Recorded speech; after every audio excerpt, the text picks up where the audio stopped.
اس کا کوئی علاج ہو سکتا ہے؟ زویا نے دھڑکتے دل کے ساتھ پوچھا۔ ڈاکٹر نے اس بات میں سر ہلایا۔ ٹیکنالوجی بہت ترقی کر چکی ہے، علاج تو ہے، ہمیں آپ کے سر کی سرجری کر کے وہ کانچ کا ٹکڑا نکالنا ہوگا، مگر اس مگر کے ساتھ زویا کے چہرے پر خوف آیا۔ مگر کیا؟ ڈاکٹر کچھ سنبھل کر بات کر رہی تھی۔ اس سرجری کے کامیاب ہونے کے چانس 50% ہیں۔ یہ کانچ کا ٹکڑا آپ کے ان نروس کے ساتھ لگا ہوا ہے جو یادداشت سیو کرتی ہیں، اور دوسری طرف آنکھوں کے وینس۔ اگر سرجری ناکام ہوتی ہے تو آپ کی یادداشت بھی جا سکتی ہے، یا آپ قوت بینائی سے محروم بھی ہو سکتی ہیں۔ زویا کے چہرے کے رنگ اڑ گئے۔ نہیں، وہ یہ نہیں کر سکتی تھی۔ اور سرجری نہ کروانے کی صورت میں؟ زویا نے اپنے تاثرات نارمل رکھنے کی کوشش کی۔ اگر آپ علاج نہیں کرواتی تو کسی بھی وقت کہیں بھی آپ کی موت ہو سکتی ہے، زیادہ سے زیادہ 6 ماہ یا کم سے کم 3 ماہ۔ یہ آپ کو سانسیں لینے دے گا۔ فیصلہ آپ کو کرنا ہے۔ آپ اپنی زندگی کو بچانا چاہتی ہیں، رسک لے کر یا نہیں؟ زویا کے دماغ نے کچھ پل جمع تفریح کرنے میں مجھے سرجری نہیں کروانی۔ ڈاکٹر حیران رہ گئی۔ مگر کوئی وجہ؟ آپ اپنی زندگی کیوں نہیں بچانا چاہتی؟ ڈاکٹر جاننا چاہتی تھی۔ زویا کے چہرے پر اس وقت سارے وقت میں سکون آیا تھا۔ میں اپنے آپ کو اس رسک میں ڈالنا افورڈ نہیں کر سکتی۔ بچپن میں چوٹ لگنے کی وجہ سے پہلے ہی میں اپنے 6 سال کی یادیں کھو چکی ہوں۔ میں اپنی یادداشت کھونا افورڈ نہیں کر سکتی، کیونکہ مجھے اپنے شوہر سے بہت محبت ہے۔ میں اسے بھولنا نہیں چاہتی۔ میں ان کے ساتھ 4 سالوں میں بہت خوبصورت پل گزارے ہیں۔ وہ یادیں میں اپنے ساتھ قبر تک لے جانا چاہتی ہوں۔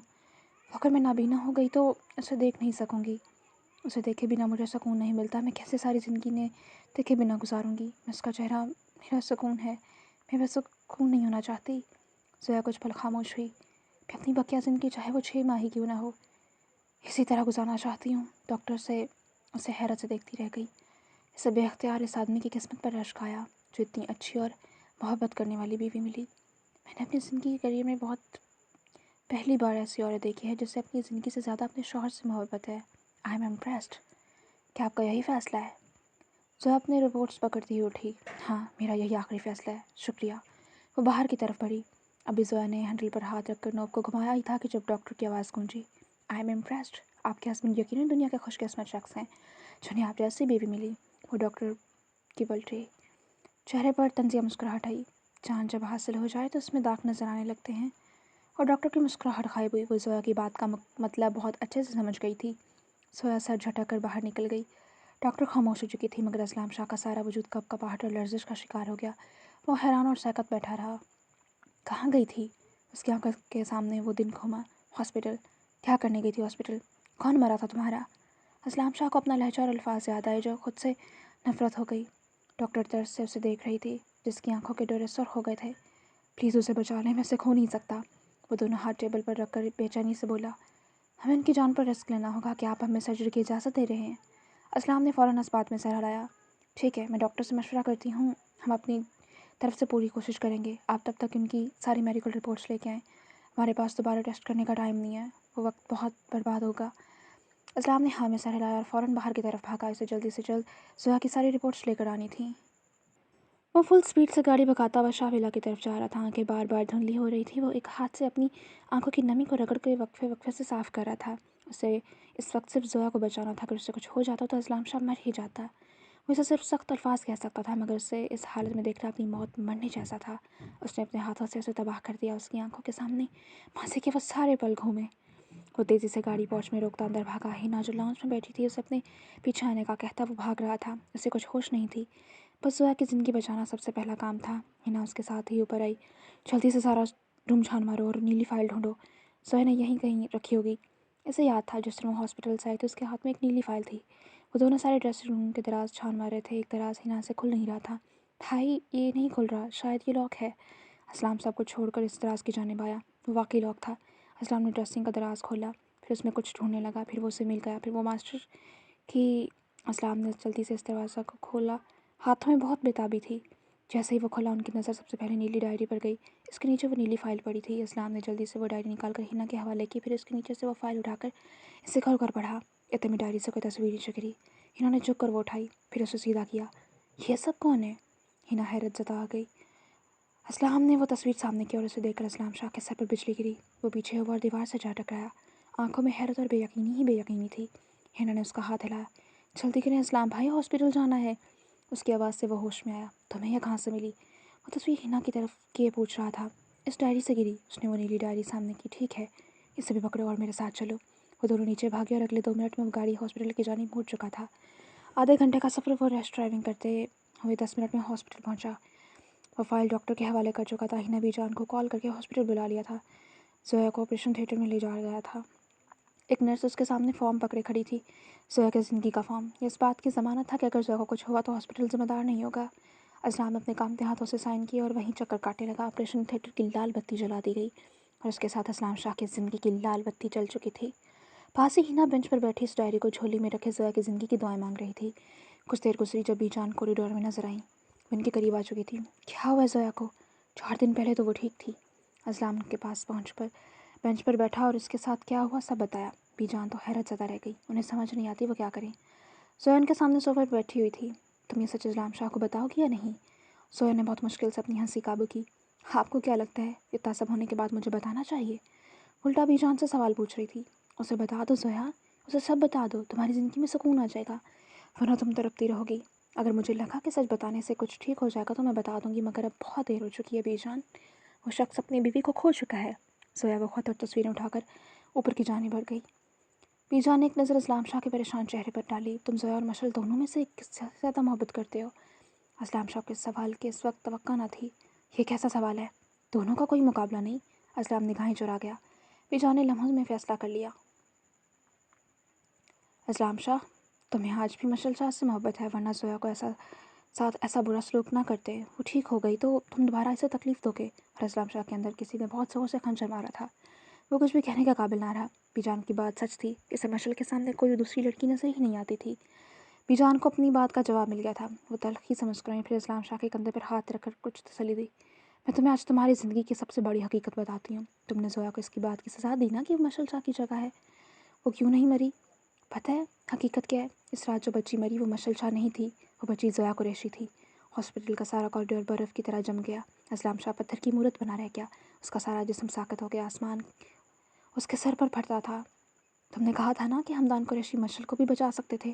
انہوں نے سالوں پہلے جس لڑکی کو اس رات بچایا وہ زویا قریشی نہیں، مشعل شاہ تھی۔ اندر جس لڑکی کی سرجری چل رہی ہے وہ زویا قریشی نہیں، مشعل شاہ ہے، تمہاری پہلی بیوی۔ وہ حمدان قریشی کی بیٹی نہیں، بھانجی ہے۔ بی جان کے الفاظ نے اسلام کے جسم سے سارا خون نچوڑ لیا تھا۔ ان کے الفاظ نہیں دہتے ہوئے کوئلے تھے جو اسلام شاہ کے اندر تک اتر گئے تھے۔ اس کا سانس سینے میں اٹکا تھا۔ وہ کبھی مری ہی نہیں تھی، وہ زندہ تھی۔ وہ جو اندر زندگی اور موت کی جنگ لڑ رہی ہے وہ زویا قریشی نہیں، مشعل شاہ ہے۔ کوئی نیزہ تھا جو اسلام شاہ کے جسم کے آر پار ہوا۔ تم نے 16 سال پہلے مشعل کو نہیں کھویا تھا، تم اب اسے کھونے اور پانے کے درمیان لٹک رہے ہو۔ بی جان نے وہ ڈائری اٹھائی اور اسلام کی جھولی میں رکھ دی۔ وہ جس دن مری تھی، میں تم سے پہلی بار ٹکرائی، اس نے مجھ سے ایک سوال پوچھا کہ اس شخص نے مجھے اپنا ہاتھ لگایا، مجھے اس کا لمس سکون اور تحفظ کا احساس کیوں دے رہا تھا، حالانکہ وہ تو نامحرم ہے۔ جانتے ہو میں اس دن سمجھ گئی تھی کہ وہ شخص اسلام شاہ ہے، کیونکہ وہ تمہاری بیوی تھی، اور محرم ہاتھ لگائے اور لمس نامحرم کا کیسے محسوس ہو سکتا ہے۔ اس دن سے اس نے یہ ڈائری لکھنی شروع کی تھی۔ اسے لگتا تھا وہ سب سے چھپا کر یہ کام کر رہی ہے، مگر میں نے اسے ماں بن کر پالا ہے۔ ہر ماں کی نظر اپنے بچے کی ساری حرکتوں پر ہوتی ہے۔ اسے پڑھ لو، تم جان جاؤ گے کہ وہ سالوں سے کیسی زندگی جیتی آئی ہے، تم اس کی زندگی میں اپنا مقام بھی جان جاؤ گے۔ بی جان خاموش ہو چکی تھیں، پھر حنا کے ساتھ کچھ دیر جا کر دوسرے بینچ پر بیٹھ گئیں تاکہ وہ سکون سے اس ڈائری کو پڑھ سکے۔ اسلام شاہ تو اب تک اس حقیقت کو پروسیس کرنے کی کوشش کر رہا تھا کہ وہ اس کی مشعل شاہ تھی۔ ہاں، وہ اس کی مشعل کا عکس نظر آئی تھی۔ اس کی آنکھوں کے سامنے پچھلے 4 سال چلنے لگے۔ کاش تم مشعل شاہ ہوتی۔ خواہشات بہت جلدی پوری ہو جاتی ہیں، آپ کی بھی ہو گئی۔ اور زویا جس خواہش کی بات کری تھی وہ اسلام شاہ کی یہ خواہش تھی۔ آنسو اس کی آنکھوں سے بہتے گئے۔ وہ شخص جیسے کوئی مات نہیں دے سکا، ہاں جیسے اسے سچ نے مات دے دی۔ اسے کوئی شک نہیں تھا کہ وہ زویا مشعل نہیں ہو سکتی تھی۔ اگر بی جان نے کہا ہے تو یہی سچ ہے۔ اوہ خدا، اس نے اپنی سنو وائٹ پر ہاتھ اٹھایا۔ اس کے ساتھ حیوانوں سے بھی بدتر سلوک کیا، اسے زمین پر دھکا دیا تو بالکنی میں بھی۔ وہ جسے اتنی تکلیف دے رہا تھا وہ اس کی مشعل تھی۔ کاش میں زویا قریشی نہ ہوتی، کاش میں مشعل شاہ ہوتی۔ اس کی بے بس اذیت زدہ آواز کانوں میں گونج رہی تھی۔ اس نے جس عورت سے سب سے زیادہ محبت کی، اسی عورت کو توڑ دیا۔ وہ اس کی زندگی میں آنے والی پہلی عورت تھی۔ جاری ہے۔